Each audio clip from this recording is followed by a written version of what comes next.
Hello everyone, I'm Jonathan Little for PokerNews.com, and today I have my bust-out hand from last year's World Series of Poker main event.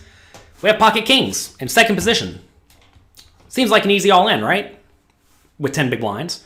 But I think there may actually be a slightly better play if your opponents are all, relatively loose, relatively passive, and are not so aware that I should be jamming or folding everything. With exactly aces and probably kings, I think it's actually better to min raise. And I know that is very unorthodox, or maybe it's very face up and straightforward, depending on how you view short stack poker. But you really want to get action with your absolute best hands that have your opponents drawing relatively thin. So this is a situation where with 10 big blinds or more, I'm min raising exactly aces and kings. Super exploitative, super exploitable. My opponents will just, fold a lot. But I like the play, and I think it's quite nice. A lot of people look at this and say, well, if you min raise, people are going to call you. Isn't that bad? No, I want to get a double up. Realize right now I have a whopping 10 big blinds when average chip stack in this tournament is something like 100. I need to make something happen. I am not trying to jam and win the blinds. I'm trying to get a full double. So I do min raise. Player in the hijack calls. Flop comes queen 9-3. All right, we're off to the races. Pot is 26K. I have 31 behind. My plan here is to bet small on the flop and then jam the turn. I do go for a small bet on the flop. I bet 6,000, 1.5 big blinds into the 7 big blind pot. Again, really trying to get called, because at this point, if the opponent does have a queen, they're just never going to fold, so we're going to get all the money in against that. If the opponent does have a junky draw, notice that they're barely getting the right odds. They need to try to outdraw me, assuming I pay them off every time, which, I will. But we also block some of the obvious draws, like king jack. So this is a spot where I want to do everything in my power to keep a hand like pocket fours in the pot, or ace jack in the pot. And if my opponent does have 3 outs to the ace, well, good luck to them, right? Most of the time in this scenario, though, I'm going to have my opponent in pretty bad shape, and they're drawing somewhere between 5 outs and usually fewer. So I definitely like a small bet here. I could maybe go a tiny bit bigger. I want to do everything in my power right now to give my opponent the illusion of fold equity, though. If I start betting something like 13,000, which is only half pot, but if I start betting 13,000 out of my 31,000 stack, then my opponent's just going to know I'm never folding. So if I'm obviously never folding, then my opponent needs to start knitting it up a bit. But when I bet 6, a lot of people will see this and think, oh, he's just trying to pick up the pot with ace king, or he's throwing out a bet for whatever reason, who knows. So anyway, I like a small bet. We do get called. And then the turn is definitively the worst card in the deck. It's the ace. I really did not want an ace on the turn. But the question becomes, is my hand still just too good to fold, given I have 6 big blinds left and the pot's already 10?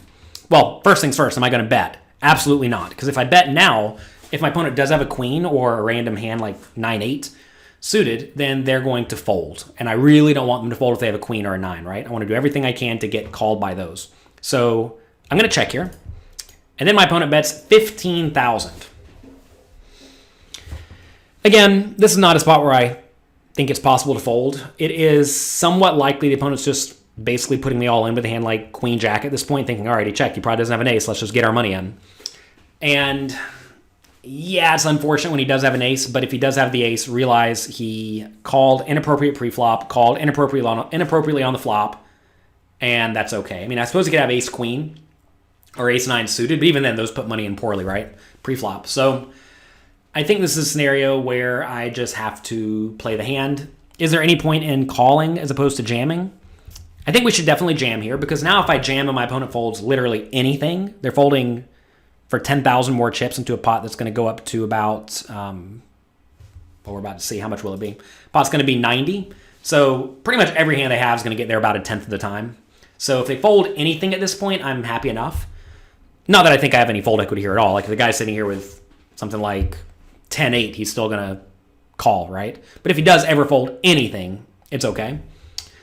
And he does call, so now we're just praying that he has a queen or a 9. But he does have a queen, but he has an ace to go along with it. So we get a little bit unlucky here. Notice if I just jammed it all in pre-flop, he's going to call. But instead, we ended up getting the majority of my money in on well, pre-flop and on the flop, right?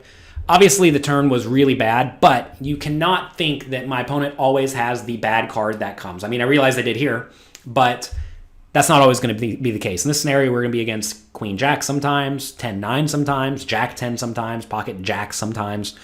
And against all those hands, we're in great shape. Now, the opponent may not bet those on the turn when the ace comes, but we don't know. It's very important to know that you don't know what your opponent's doing. I'm playing against a random guy in the World Series of Poker main event who I thought it made sense to min raise again. So he's probably, in my mind, at least not a world-class player or anything like that. Did my opponent actually do anything wrong in this hand? That is certainly worth asking. I think I like his pre-flop call. If he re-raises, he just gets it in against the good hands. And when I min raise off my 10 big blind stack, if he's good, he's going to be aware that I just have the nuts. So I think calling ace-queen suited is acceptable pre-flop. On the flop, you just can't fold when you get top pair. I mean, I guess if I announce that I have literally aces and kings, I guess you still probably draw to it, right? Because I bet 6,000. Then on the turn, you clearly get your money in. So rough spot for me to bust the main event. But some tournaments are just not meant to be, and it is important that you recognize that. You are not going to win every tournament you play, and you don't get to pick which tournaments you play. When I used to be playing very full-time, where I was playing a ton of tournaments each year, I would win about 2.5 tournaments each year on average. And the years that I won the $10,000 buy-in tournaments, I won a bunch of money. And the years where I won the $500 buy-in tournaments, I lost a lot of money, right? And you don't get to pick. All you can do is show up and play your absolute best. And you'd rather win the main event, but you don't always get to choose. Actually, one time I was playing online and I won a 10,000 person $10 buy-in tournament. I was thinking, oh my gosh, if this was the main event, I would have all the money. Instead, I won like 100K. Now, 100K is fine, don't get me wrong. But you'd rather save your super run good where you beat 10,000 players for the main event. And, I'm not a main event champion yet, but maybe that'll change this year.